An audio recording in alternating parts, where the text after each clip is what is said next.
The manhwa starts with people gossiping about the model's son, Claude Riviere, a 21-year-old swimmer on France's national team.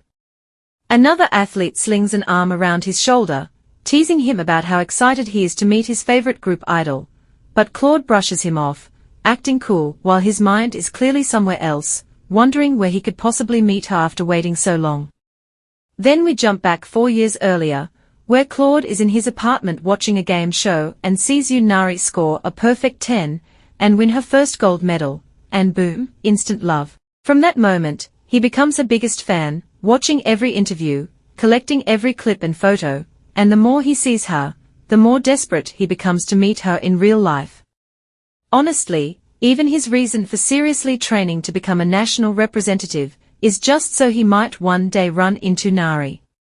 Back to the present, Claude sits alone in his dorm, overthinking everything, wondering if they could ever meet since their worlds feel so far apart, and reminding himself he cannot go around asking for her location like a stalker. He starts daydreaming about a random meeting, panicking about what he would even say, and quietly hoping she would like him. His friend walks in, immediately guessing he is thinking about that athlete again, and jokes that Claude is acting like someone with a one-sided crush. Claude panics, stutters, and says he only wants her to like him as a fan, so his friend shrugs and tells him to go warm up. Meanwhile, at the Korean women's archery team dorm, Nari listens as her friend goes on and on about Claude, but Nari clearly does not care, and just suggests they go eat, while her friend excitedly asks if she should get Claude's number if they run into him. At the cafeteria, fate finally strikes, and Claude and Nari meet face to face.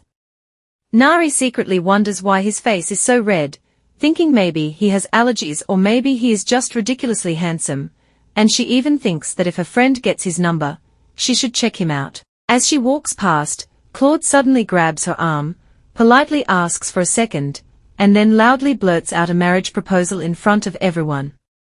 The cafeteria freezes, Seagang loses her mind, and casually declares that he is a very handsome idiot.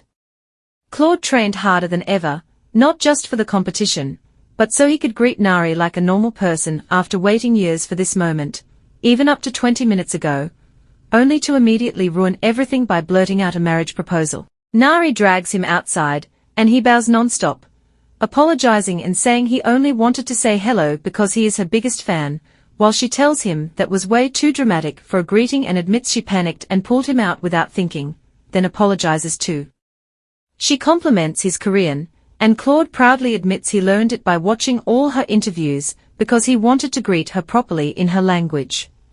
She asks why he cannot even look at her if he is such a big fan, joking that she has never seen someone's face turn that red, and points out he is younger than her, shocked that he studied Korean, and made the national team, just to meet her, saying the world almost lost a talented swimmer because of her. Claude asks if he can greet her normally next time, and she laughs, saying of course, and that if he does not, she will chase him until he does, then tells him good night and leaves, while he thinks to himself that he really likes her. Days pass, and Nari greets him warmly every time they meet, while Claude practices very hard not to sprint toward her like an excited puppy. Watching her from afar, finally greeting her in person, then ending each day listening to small stories about her life, before sleeping makes his feelings grow completely out of control. Nari wins her second gold medal, smiling bright and beautiful, and Claude realizes he wants everything about her, turning him into a very greedy man. Later, they sit together talking about the games, and Nari suddenly asks if his feelings are still just fan love or something more, secretly admitting to herself that she wants him too. They share a kiss, and Claude thinks about how beautifully she closed her eyes, making him hope she feels the same way.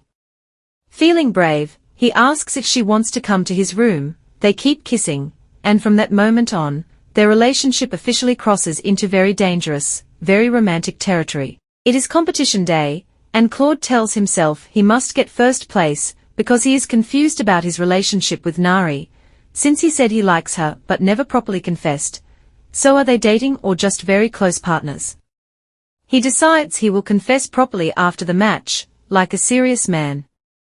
Nari waves at him, cheers him on, says he should do his best, and suggests they eat together later, while Claude nervously says he has something important to tell her after the competition. The race begins, and Claude swims like his love life depends on it, thinking he really wants to confess his true feelings today. The competition ends, and Claude wins silver instead of gold, looking completely crushed, while Nari is confused and asks why he is unhappy since silver is still amazing. Claude admits he wanted a gold medal, so he could confess with style, and Nari casually says she always wondered why someone who seems so sweet never once said I love you. Claude admits he was saving it for the right moment, and suddenly they both confess that they like each other, share a kiss, and finally clear the air. As they get closer, Claude finally says the words properly, confessing that he loves her, not as a proposal, but as his honest heart speaking at last. I hope you enjoyed watching. See you soon.